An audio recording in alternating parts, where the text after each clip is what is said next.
Dear Journal, on the official help center for the new Geocacher Section 1.6, there is something entitled the Geocachers Creed. Geocachers Creed is designed to orient new players to the ethos of geocaching and guide experienced players in questionable situations, so everyone can enjoy the game. It is managed by the geocaching community without direction from Geocaching HQ. When placing or seeking geocaches, I will, number 1, not endanger myself or others. Well, I'm confused already. Not sure what they mean because there are some 5-star caches that have danger associated with them. Hell, even some of the guardrail caches are dangerous, what with the way some of you idiots drive.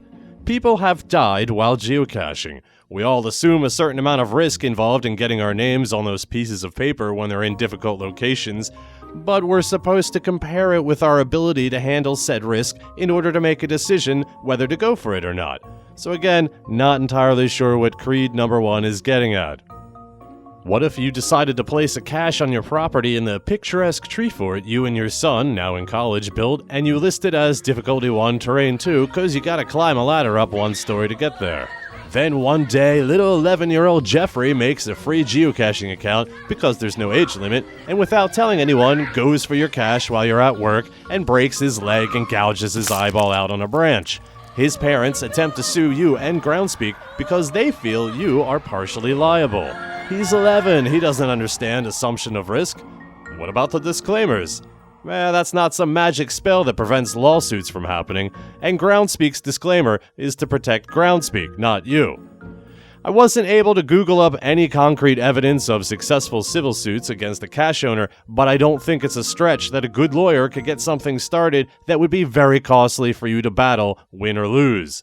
The more I think about it, in the lawsuit happy USA anyway, geocaching is possibly 1 or 2 greedy SOBs away from being a much smaller, watered-down game. 2. Observe all laws and rules of the area. Well, you know what, you should be doing that anyway, right? I mean, respect for where you live and where you're hanging out. That's gotta be it over there. Respect property rights and seek permission where appropriate. Well, in my opinion, that's got to be the most violated rule of the game. I feel like not too many people are asking permission to do some of this stuff. What the? Yes, I was confused about the large container of rope, and yes, asking permission in geocaching is like slowing down for yellow lights in traffic. You don't have to do it if you can get away with it. You really think everyone is getting permission to put something in the corner of a wall at a gas station, or on a street sign, or really a lot of the common places for urban caches? I don't think so. That's alright with me though. It's one of those open secrets, I think. Moving on, this field puzzle with all the knots is a perfect lead-in to Creed number 4. Don't be alarmed. These are just knots that are giving me clues to go find some geocaches, officer. We're cool.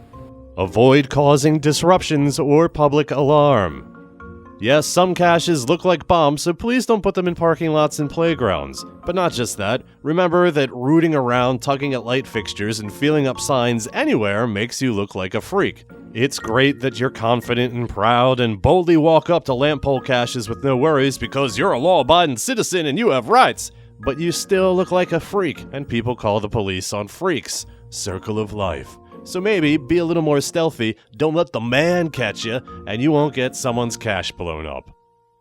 5. Minimize my and others' impact on the environment. Pretty simple stuff here. Concrete rules. Don't dig or nail things to trees. Well, actually, these are rules that are more bent than the rims of a car driving through Trenton, New Jersey. Those rules pertain to hiding a cache, but maybe it also means you don't have to bring a machete to every 3-acre township park because you can't seem to read a map, stay out of the endangered limestone petunias, or follow trails, and instead need to destroy everything in a straight line between every cache. This makes me so angry, I could just murder a motherfucker. Number 6. Be considerate of others. Well, like number 2, you should really be doing this in general anyway. Number 7. Protect the integrity of the game. Well, That's kinda tough for a game that has no end goal. Whenever I see a complaint about someone cheating, I always see an equal number of people saying, it's not worth complaining about, they're only cheating themselves. And I think I'm inclined to agree. In Monopoly, if someone cheats, you call them out on it because they're trying to shortcut to the goal of having the most, which makes them the winner.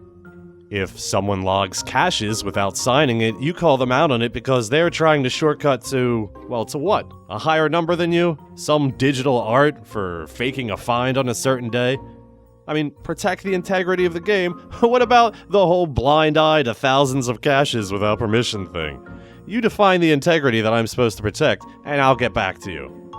How about this? We don't really need a creed for geocaching. Or at least, we don't need number 2 and number 6, but we do need clarification on number 1 and number 7. But in the meantime, it's up to us regular Janes and Joes to keep the game moving forward, which shouldn't be hard if we all apply a little common sense. And don't worry about Jeffrey. He's going to be all right.